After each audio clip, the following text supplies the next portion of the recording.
It's been a few weeks ever since you'd been monitoring Kirishima, and everything has been going fine and acting normal lately.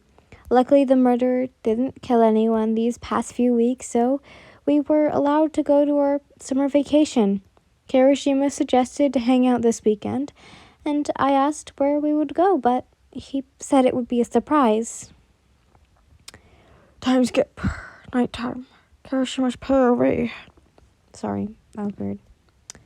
Now it is time to put my plan in action.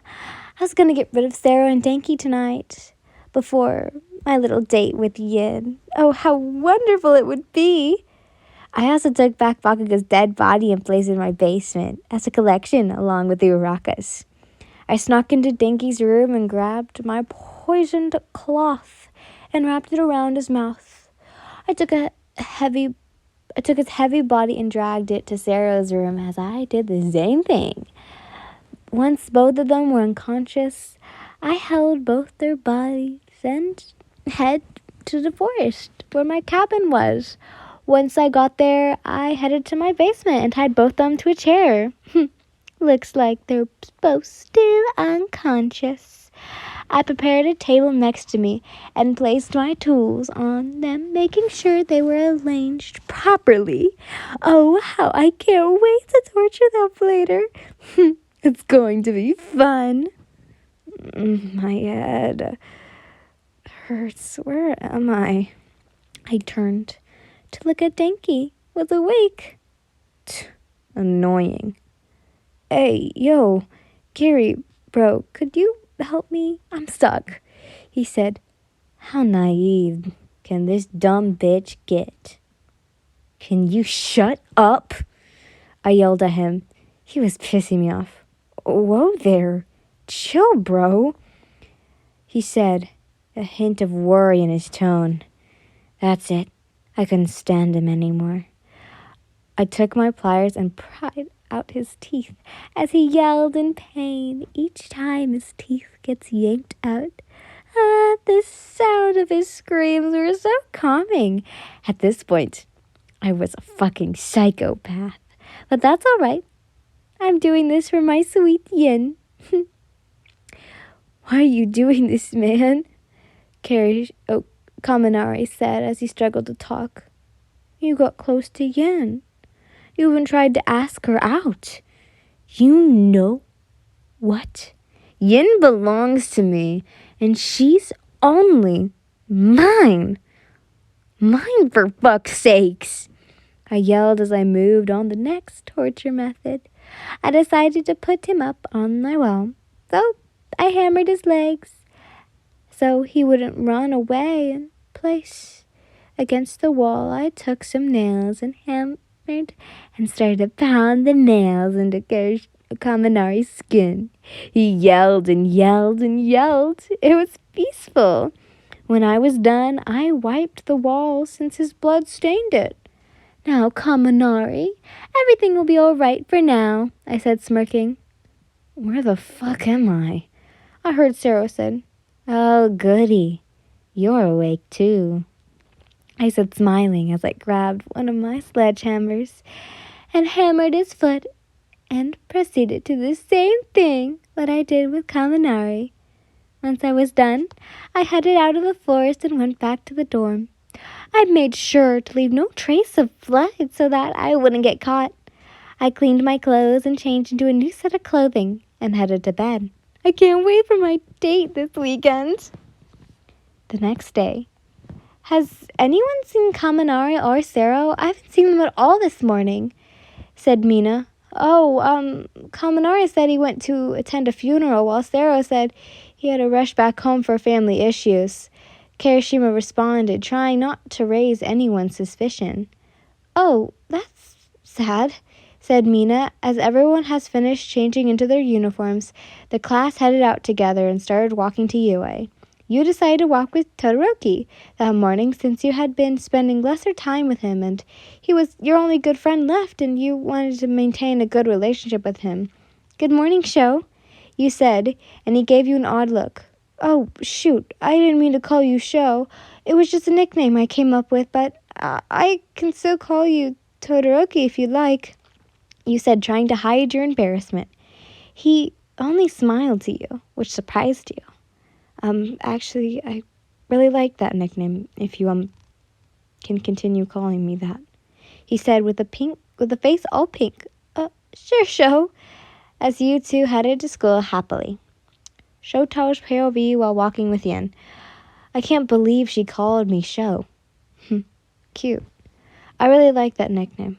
I wish she would be my girlfriend instead of Kirishima. She's just perfect.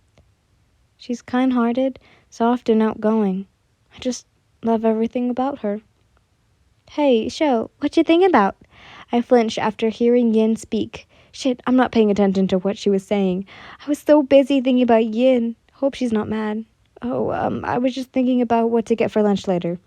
I managed to blurt out. Silly Sho. Is in the afternoon, and we have about 4 hours until it's lunchtime, silly, she said. Her voice was so angelic. I was just really hungry, I replied back. Here, have a granola bar if you're hungry, as she handed me a strawberry-flavored snack. She's so caring. I do really love her, but too bad she's only sees me as a friend.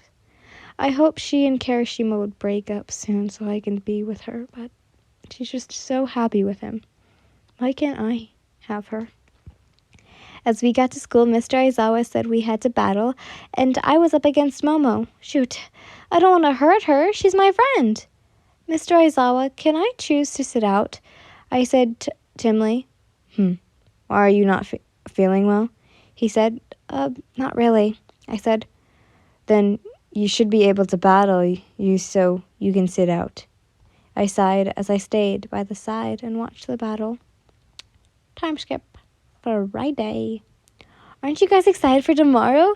It's going to be our start of our summer vacation. I'm so excited. Mina squealed. She was like a child. It was cute. Hey, Yin, you want to hang out with me and the girls tomorrow?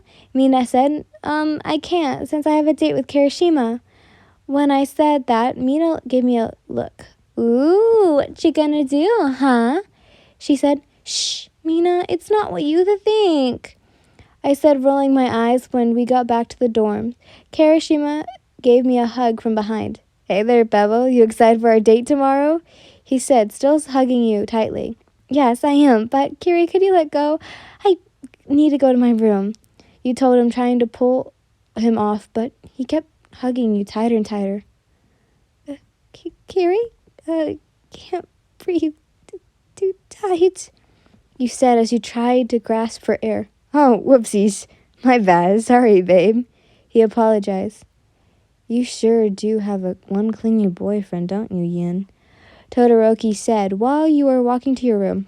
Oh, Sho. You startled me, but yeah, I kind of have a clingy boyfriend, but I kind of like it, though. You said, smiling. There was only silence as you and Todoroki headed to your room. Well, somehow your room was next to his, which was convenient since he can help you with homework, schoolwork, and since both of you are really close, you tended to hang out in each other's rooms. Time skip. Late date. You got up and checked the time. It was 10 a.m. There was still time before you and Kirishima leave the dorms for your little date. Since most of your classmates went out that day, you just stayed in your room, doing nothing. You prepared your outfit with a pair of jeans and simple crop top, or whatever you guys want. After you had prepared your outfit, you had got out of your room and went to get some food in the kitchen. As you walked in, you saw Shoto. Good morning, Sho. You smiled. This made him turn pink. As you and him ate your food and chatted, Kirishima entered the kitchen and gave you a peck on the cheek. Good morning, babe. You excited to go on our date later? He spoke, and you nodded your head and smiled at him as you continued to talk with Shoto. Kirishima's POV. Had freaking Todoroki is taking my pebble away. God, I hate him so much. How dare he try to take my pebble away from me? He took her attention from me. She's supposed to be talking to me and only eating with me. And only me. Gosh, that stupid Todoroki. Just because he's a little perfect prince doesn't mean he can take my pebble away, especially when she belongs to me. Hey, Carrie, shall we go on our date now?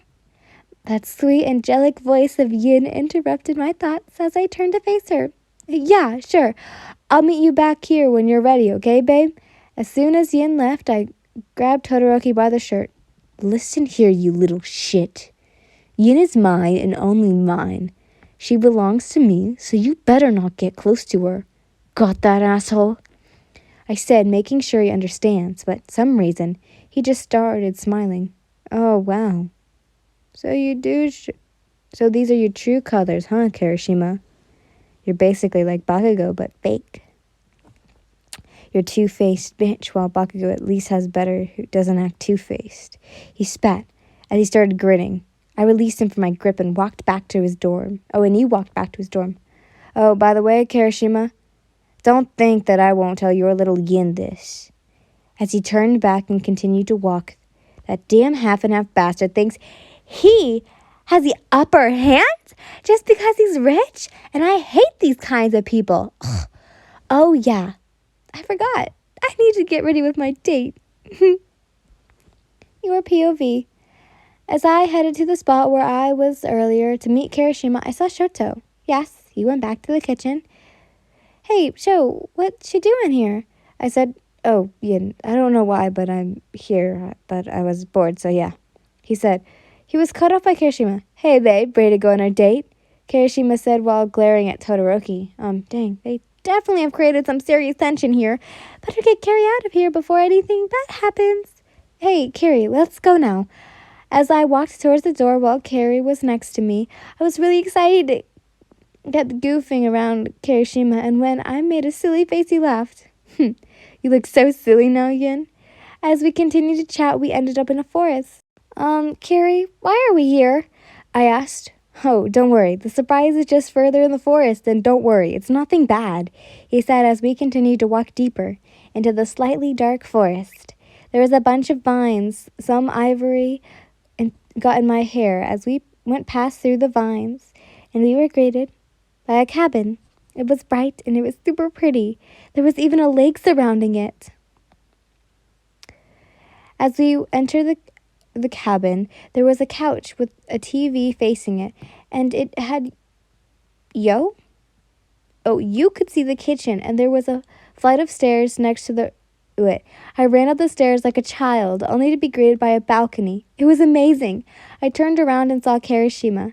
Hey, Carrie, this place is amazing. How'd you get it? I asked as he rubbed the back of his neck, facing down. I built it myself, he said, blushing. So cool, you're so talented to build a house. This big is amazing. You and Kirishima went on with your date. You explored the cabin and its surroundings. You guys even swam in the lake. It was amazing. Both of you even had barbecue. Soon it began getting dark, and you decided to stay in the cabin since it was dangerous outside. You took a shower in the cabin your boyfriend had built and went to bed.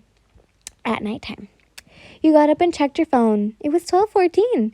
As you got up from your bed trying to not to wake Kirishima, you headed to the kitchen to get a glass of water, and for some reason, you accidentally tripped. You got up and saw a trap door. It wasn't locked. Your POV.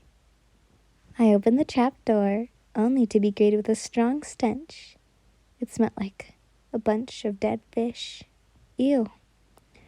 I found a staircase that was leading to darkness.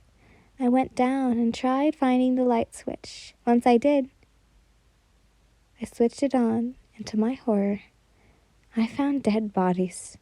Not just any bodies. They were my friends.